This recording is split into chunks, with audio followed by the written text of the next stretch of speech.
Hello, hello, hello. This is Will from Say How You Feel. We always keep it real. I seem to be recording. Yes, I am. Okay. It's been a while since I've done a Say How You Feel Monday. Um, it normally probably will be out before this. Yeah, but we're not gonna worry about that. It is a new year. I'm going to be more diligent in putting out this Say How You Feel Mondays. I'm going to definitely be more effective and give you guys the tools and the equipment needed to be successful in all that you're doing. Um, what else am I doing? I'm going to have some new backgrounds. I'm going to do some fun things this year. I might do some giveaways. I really want to grow this channel, so I'm going to definitely be more effective. I want to grow my audience. Um, be more on the educational side, some things that I'm going to do myself in business, and in doing that, I'm definitely going to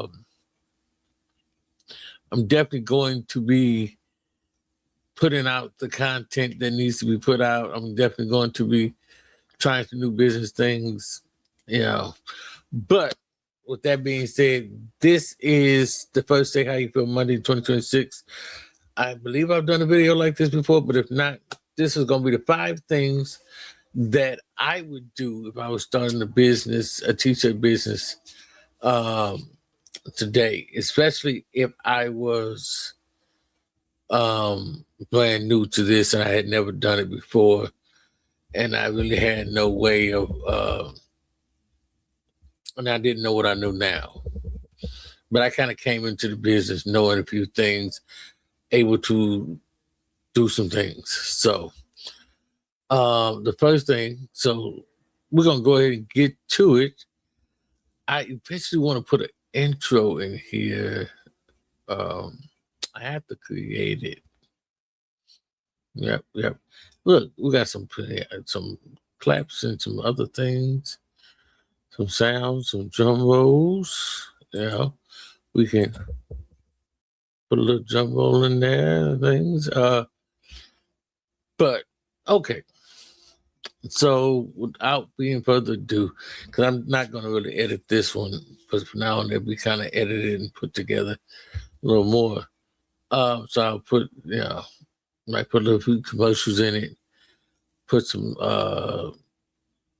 interesting things in there, talk about some other things, some businesses. But today we're going to talk about the first 5. I have a list of 10 things that I would do if I was starting a t-shirt business today. And here's the first 5.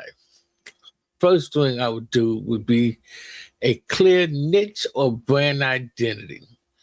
Okay, that's number 1. You figure out who your audience is. Figure out what your brand is. Figure out who you want to speak to. Know who you serve and why they choose you, and what are you bringing to the market. There are a lot of people that do t-shirts. So what makes you different? Just in case you don't have an idea what the niche is, small businesses, branding, tees, faith-based apparel, sorority, fraternity-inspired designs. Be careful because I belong to Divine 9 organization. Man, I don't know about y'all. If y'all have never done pickleball, that's another video, but I enjoy pickleball, okay? Go try it out.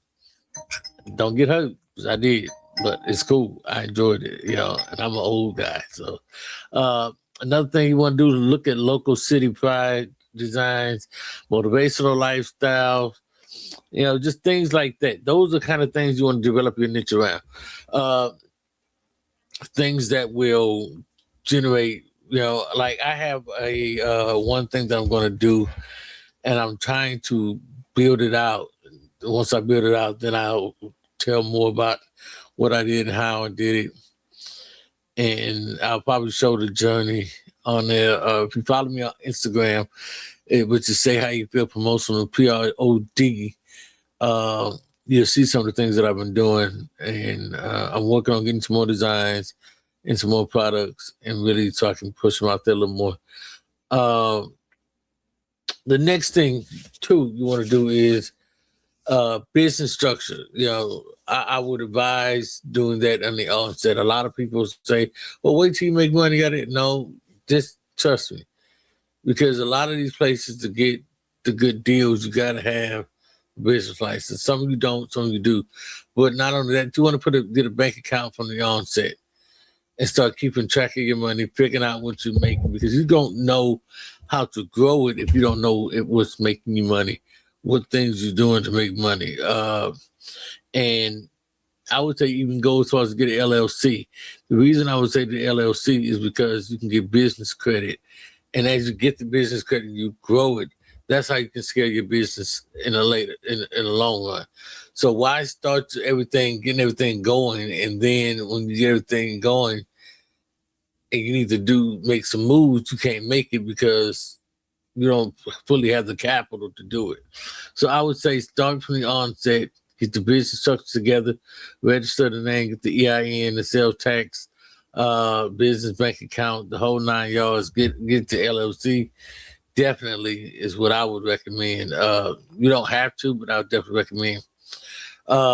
Now, professional design assets. Okay, so here's the catch about design, right? I put this in here because I wanted to. You have people like my daughter who do not believe in using AI.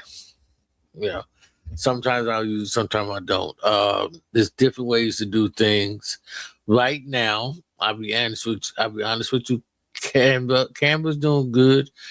Kiddo is killing it. Even Photoshop has even gotten some things going on. But I would say I have actually all three. I have Photoshop, Kiddo, and Canva. I use them all differently for different things. I even use ChatGPT. You have to figure out what works for you. If you can find a graphic designer to get you what you want, then do it. If not, you do whatever it takes for you to get to your funds, to create the designs that and that's only designs. Creating designs are a thing if you are trying to create a line, or if you're trying to, like, what I do is, and I'll just give you this. I create what's called stock transfers, because I started off with stock transfers, but now I create my own, or I buy them off Etsy and this, that, and the third, and I just push them when I'm out online or whatever case may be, and I'll just create things, and like, hey, these are deals you can get with the stock transfers. So, but the thing about it is, you have to figure out how to get your designs, how to create your designs for you and your business. You can contract them out, or you can go ahead and just do whatever you got to do to get them. Go to AI, whatever. It's hard to find, because here's the thing: business is business, and let's just be honest. A lot of people. I remember when I first started, and I was looking for a website. People would say, "Hey, I'll design your website for $100." And eventually, what I figured out was they were doing the website on Wix.com and things like that, drag and play. But here's the thing: that's not a bad thing, because they might have an eye for a website that you don't have. They may have an eye to the layout and placement of it that you might not have. So it's nothing wrong with that. It's nothing wrong. They did it. They did what they learned a platform that worked for them to create things that other people needed, and that's okay. You just have to be willing to do what you got to do your part. And if doing the t-shirts is your part, then figure out what works for you, like they figured out what worked for them. So don't let people tell you anything. Just do what works for you to get your designs. That's something, you can go to Canva, you can go to Etsy, you can go to Kiddo, you can go wherever it is that you want to go.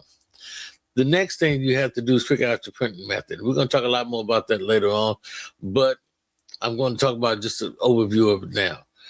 You can do print on demand, which is,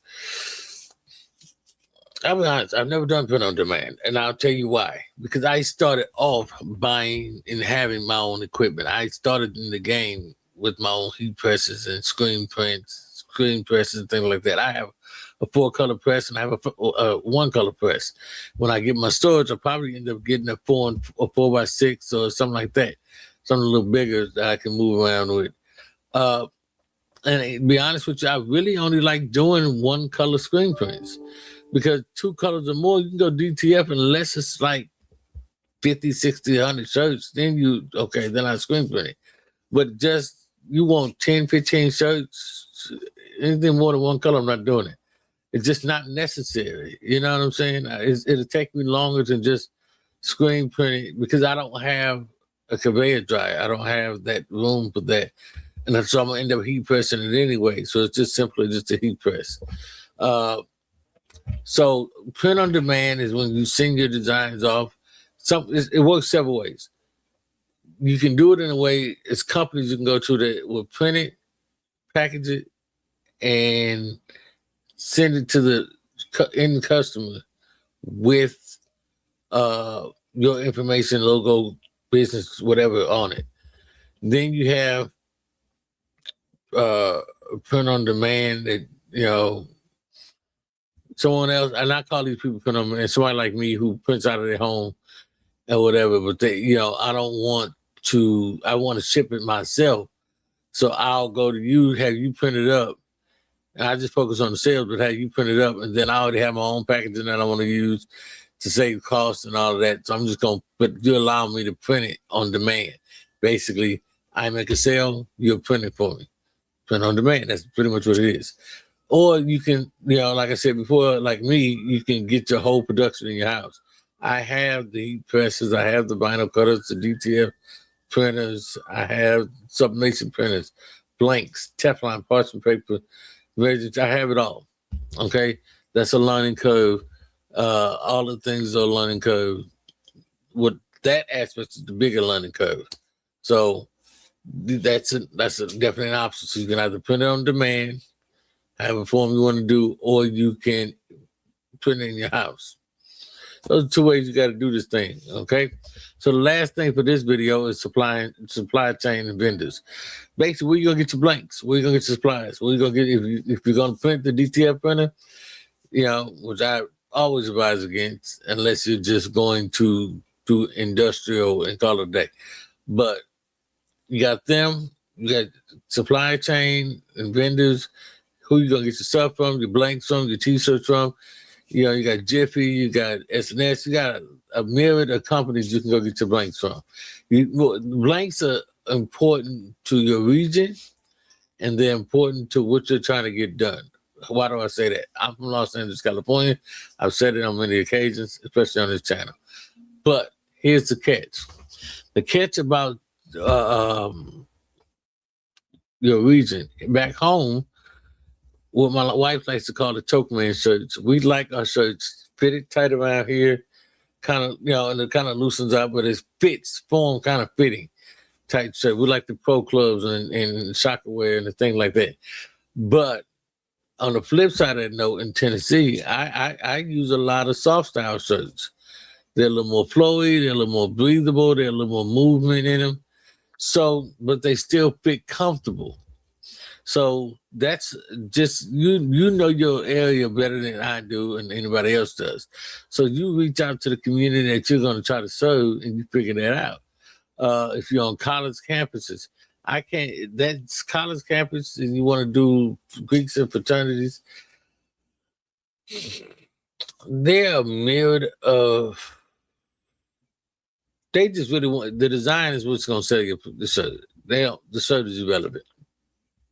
To an extent. As long as it's a comfortable feeling shirt, you can't go wrong with a soft style shirt. That's with the Greek. I'll just be honest with the Divine Nine. I can't speak on other Greeks, outside of Alpha Alpha Nu, because I'm also a member of that, which is a preaching fraternity. And 9 out of 10, if they getting something, I'm gonna be the one doing it. Masonic, of course, I'm also a Mason, but they're not as picky on the T-shirt either. So, your package, but you need to pick out your packaging. You need to figure out all the things you're trying to get done. So that is the first 5 things you need to do to start a T-shirt business in 2026. Be on the lookout for the next 5 things you need to do, and we're going to get this thing going. In 2026, we're going to make something happen. With that being said, keep saying how you feel. Well, we always keep it real.